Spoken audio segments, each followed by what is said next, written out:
Bienvenidos. Podríamos definir el poder como la capacidad de una persona o de un grupo de afirmar sus propios intereses y valores. Más allá de la elección de una u otra definición formal o desde el punto de vista sociológico, podríamos decir que el poder es un fenómeno complejo que presenta diferentes aspectos.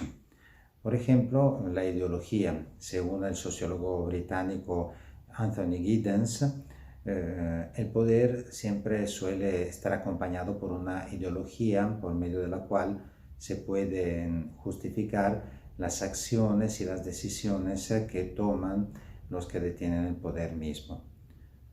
Según el politólogo italiano Mario Stoppino, cuando queremos realizar un análisis de fenómenos de poder, tenemos que tener en cuenta fundamentalmente tres dimensiones.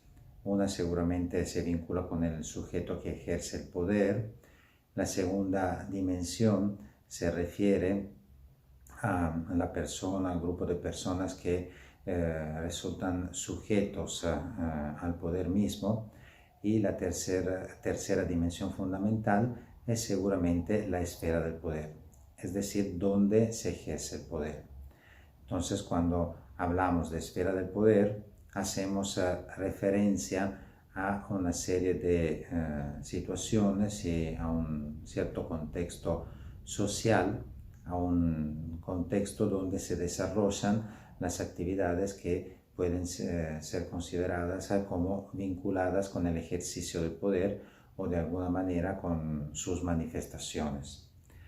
Cuando hablamos de esfera del poder, en particular con referencia en particular a la política, ahí también podríamos diferenciar varios contextos. Podríamos hablar, por ejemplo, de un contexto de gobierno provincial o a diferentes niveles territoriales, por ejemplo, a nivel nacional. Podríamos hablar de relaciones internacionales, también hacer referencia a ciertas áreas geopolíticas o cuando hablamos de la burocracia, diferenciar también subsistemas burocráticos que se refieren a distintas áreas de acción de la burocracia estatal, al área que se refiere a la educación, a la economía, obras públicas, etc.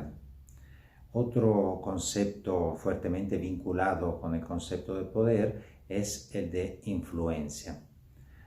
Según el sociólogo chileno Juan Orellana Peralta, la influencia puede ser definida como el resultado de una relación donde una persona, un sujeto, induce a otros actores a tomar ciertas decisiones, a tener ciertas conductas.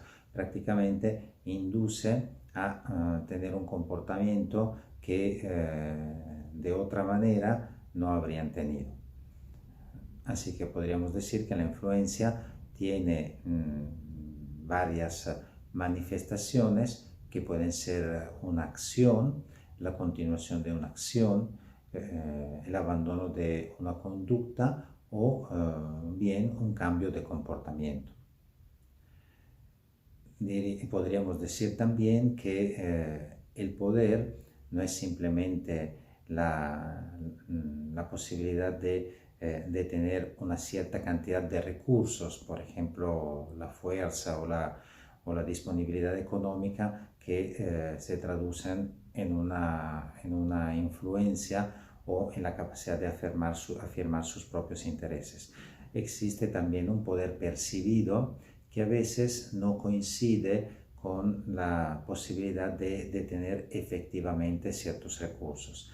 Es cuando a una persona, a un grupo, a una organización se le atribuye un nivel de poder que efectivamente no tiene, pero que gracias al mecanismo del poder percibido finalmente pueden detener y de alguna manera pueden demostrar por medio de sus efectos, aún sí, como decíamos, el nivel inicial de recursos efectivos de poder no corresponde a este tipo de imagen que pueden dar.